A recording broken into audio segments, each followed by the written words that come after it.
I take refuge in this line.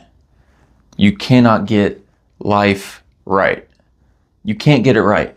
No one can. And this is just so liberating to me because we create these fantasies, or we create this finish line or goal in our brain that's always just out of reach.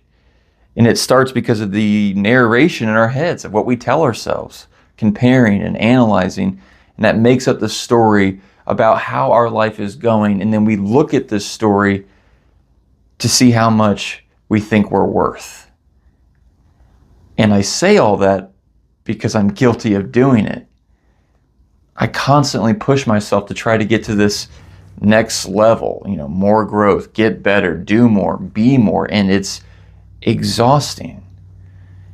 And whether you think your life is going good or not, I think the spectrum of most people have littered their own mental biographies with this sense of lack. And this is coming from a person who's actually had a couple of low points. There was a point where I didn't have much to my name at all, $9 in a Wells Fargo checking account. And I was sleeping on a friend's couch while I waited for this girl that I met a couple months ago in the local community college. She was going to ask her roommates if I could live with them because my mom just kicked me out for failing out of school for the third time. And at that moment, laying on that couch at my friend's, all I ever wanted was to finish school and get a good job and provide for myself, to prove to my mom and mainly to myself that I wasn't a failure. That's all I wanted. And if I did that, my life would be complete. And that's what I thought. Now, 10 years later, I'm trying to tell myself and wrote a little short YouTube video reminding myself that I can't get life correct. And in that 10 years, I have done some decent things.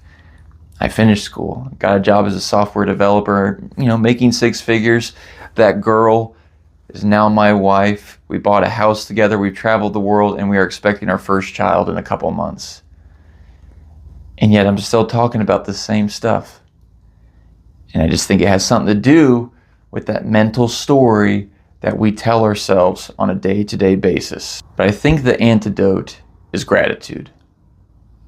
I know it's hard for me to do, for us to do, but to appreciate what we have, to maybe just be alive in this moment and to take a deep breath and maybe let that be okay, to just love others and just thank yourself to be brave enough for taking a turn and adding another life story to this human library.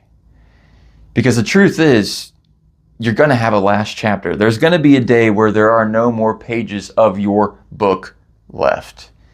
And I don't want to waste writing a bunch of pages of comparing and worrying about nonsense, not enjoying this temporary life I've been given.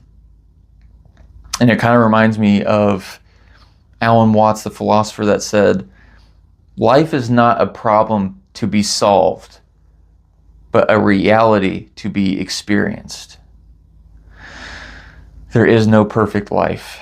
Yours right now is perfectly imperfect with all of its troubles and problems. And I don't know about for you, but for me, in this moment, it feels good to talk about this and remember this. I hope I can remember this feeling because it feels like a weight's been lifted, at least for a little while. So maybe you can use this to replay this when you need to, when you stress yourself out or feeling like you're not doing enough or things could be better, or maybe bad things are happening that are just completely out of your control and you're thinking life shouldn't be going this way. Remember that you can't get it wrong and that you are enough right now. Thank you.